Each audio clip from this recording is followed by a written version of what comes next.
Hello दोस्तों। आज हम बात करेंगे सेक्सुअल रिप्रोडक्शन के बारे में। हालांकि हमने पिछले लेक्चर के अंदर देखा था कि असेक्सुअल रिप्रोडक्शन होता क्या है, उसके डेफिनेशंस देखी थी, उसके टाइप्स देखे थे।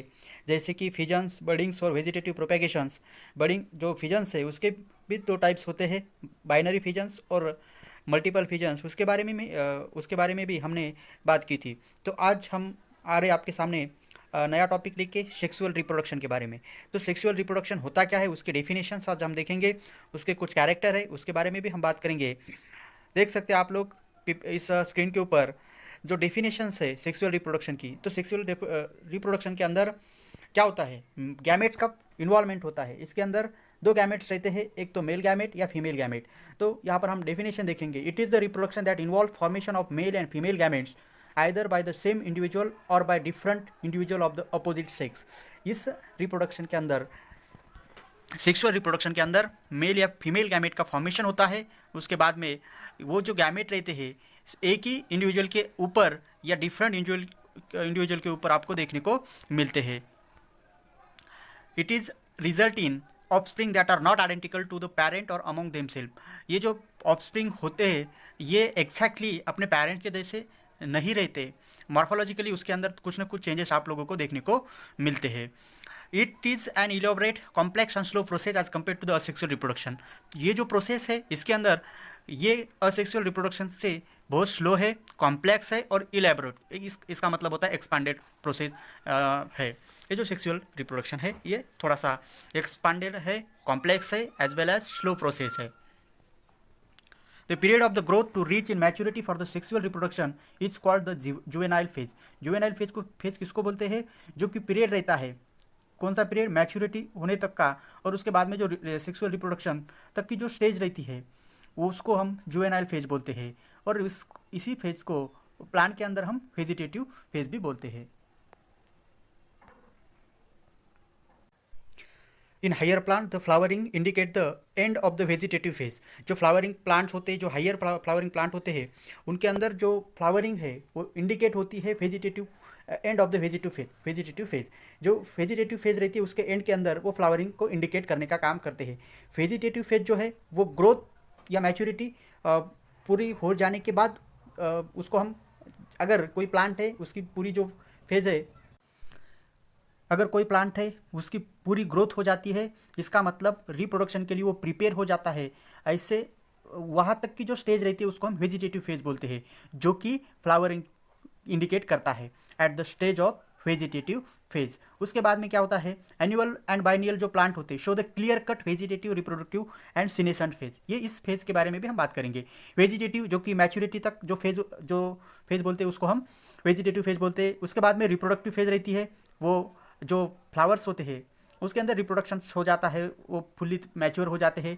सीनेसेंट फेज जो रहती है उसके अंदर ओल्ड फ्रूट्स हो या ओल्ड लीफ हो उसके अंदर वो आ जाते हैं। ये सभी जो स्टेजेस है वो एनुअल और बाइनियल प्लांट के अंदर आपको देखने को मिलते हैं। इन पेरेनियल प्लांट जो कि बहुत साल तक जिंदा रहते हैं, this phases are very difficult to identify. बहुत साल तक अगर वो प्लांट जिंदा रहते हैं या सर्वाइवल होते हैं तो ऐसे प्लांट के अंदर डिफिकल्ट हो जाता है क्या आइडेंटिफाई करना। क्या आइडेंटिफाई करना?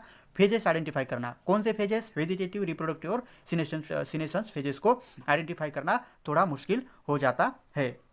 सम प्लांट्स एक्सिबिट अनयूजुअल फ्लावरिंग। कुछ जो प्लांट होते हैं वो ज़्यादा से ज़्यादा इंडिकेट करते हैं किसको? फ्लावरिंग को। फ्लावरिंग बहुत ज़्यादा अनयूजुअल मैनर के अंदर देखने को मिलते हैं।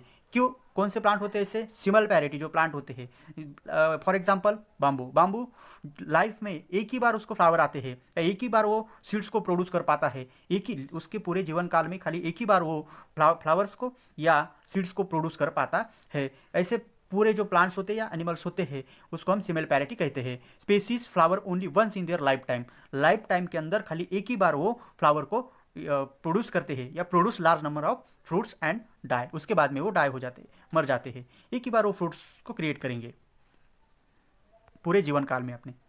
स्ट्रॉबी लैंथस कुंथियाना, ये जो प्लांट है वो क्या करता है? फ्लावर्स वंस इन 12 ईयर्स के बाद एक ही बार उसको फ्लावर आते हैं। डायग्राम के अंदर आप देख सकते हैं बाम्बू के भी फ्लावर देखने को मिल रहे हैं। उसके बाद में स्ट्रॉबिलैंथस कुंथियाना फ्लावर्स भी उसके बाद में देख सकते हैं आप लोग। In animals, juvenile phase is followed by morphological and physiological changes prior to active reproductive behavior. Reproductive जो बिहेवियर है उसको एक्टिव करने का काम ये जुवेनाइल फेज के अंदर हो जाता है। देखो, मॉर्फोलॉजिकल इसका मतलब एक्सटर्नली जो कैरेक्टर्स है उसके अंदर चेंजेस देखने को मिलता है। उसके बाद में फिजियोलॉजिकल चेंजेस ये जुवेनाइल फेज के अंदर आपको एनिमल के अंदर देखने को मिलता है। फिजियोलॉजिकल का मतलब होता है जो इंटरनल चेंजेस हो जाते हैं, बॉडी के अंदर के जो चेंजेस होते हैं वो उस जुवेनाइल फेज के अंदर आपको देखने को मिलते हैं। और किसमें देखने को मिलते हैं? एनिमल्स के अंदर देखने को मिलते हैं। Birds living in nature by ले एग ओनली सीजनली। सीजनली जो बर्ड्स है वो ले करते एग को एक देते हैं। हवेवर बर्ड इन कैप्टिविटी, जो बर्ड कैप्टिविटी का मतलब होता है जिसको हम पालते हैं या पेट एनिमल्स को उसको भी बोल सकते हैं। फॉर एग्जांपल पोल्ट्री जो है, पोल्ट्री या can be made to lay egg throughout the year. Poultry जो स्पेसीज है उसके अंदर वो साल भर में कंटिन्यूसली आर्टिफिशियली वो साल भर में एक दे सकती है। लेकिन जो नेचुरल बर्ड होते हैं, वाइल्ड बर्ड होते हैं, वो खाली एक ही बार या सीजनली वो एक देते हैं। The females of the placental mammals exhibit cyclical changes in the ovaries, accessory duct, hormones during reproductive phase.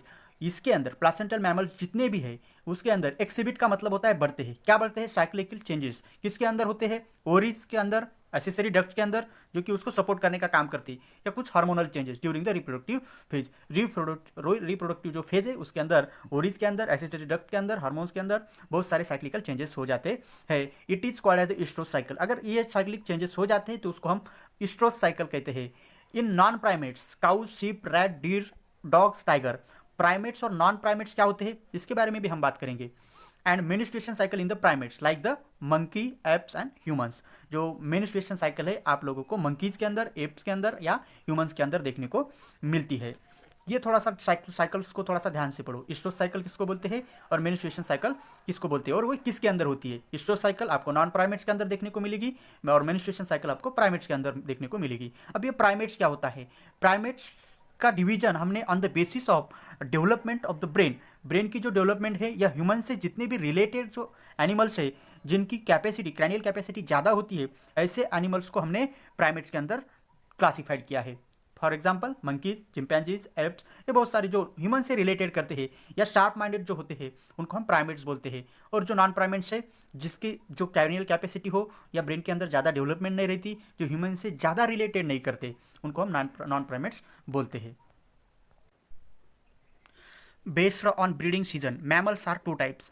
उसके ब्रीडिंग सीजन के आधार पर मैमल्स को हमने टू ग्रुप के अंदर कैटेगराइज किया है। तो देख सकते हैं, seasonal breeding, the mammals exhibiting reproductive cycle only during the favourable condition. जितने भी मैमल्स है एक्सिबिटिंग का मतलब होता है बढ़ाना, रिप्रोडक्टिव साइकिल बढ़ाना, only during the favourable condition. Favourable condition के अंदर ही वो रिप्रोडक्शन करते हैं या उसको उसके अंदर किया जाता है। तो नेचुरल कंडीशन के अंदर, नेचुरल हैबिटेट के अंदर वो ब्रीडिंग होती है या करते हैं, उसको हम सीजनल ब्रीडर्स कहते हैं। लेकिन कौन सी कंडीशन के अंदर? नेचुरल कंडीशन के अंदर।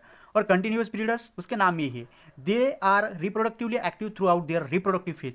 उसके रिप्रोडक्टिव फेज के अंदर कंटिन्यूसली ब्रीडिंग किया जाता है, कंटिन्यूस ब्रीड करते हैं, उसको हम कंटिन्यूस ब्रीडर कहते हैं।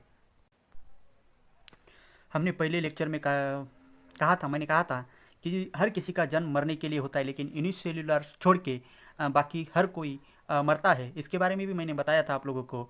तो यहाँ पर देखो, सीनेसेंस क्या होती है? ओल्ड एज होती है, ओल्ड एज बोल सकते हैं, या जो डेथ का पीरियड रहता है। अगर कोई प्लांट रहता है, उसके लीफ फॉल होते हैं तो उसको हम सीनेसेंस कहते हैं। जो ओल्ड लीफ होते हैं, ओल्ड लीफ जो होते हैं वो पूरे ज़मीन के ऊपर गिरते हैं। क्यों गिरते हैं? क्योंकि उसके अंदर की जो मैच्योरिटी पावर है वो कम हो जाती है, कुछ हार्मोनल चेंजेस हो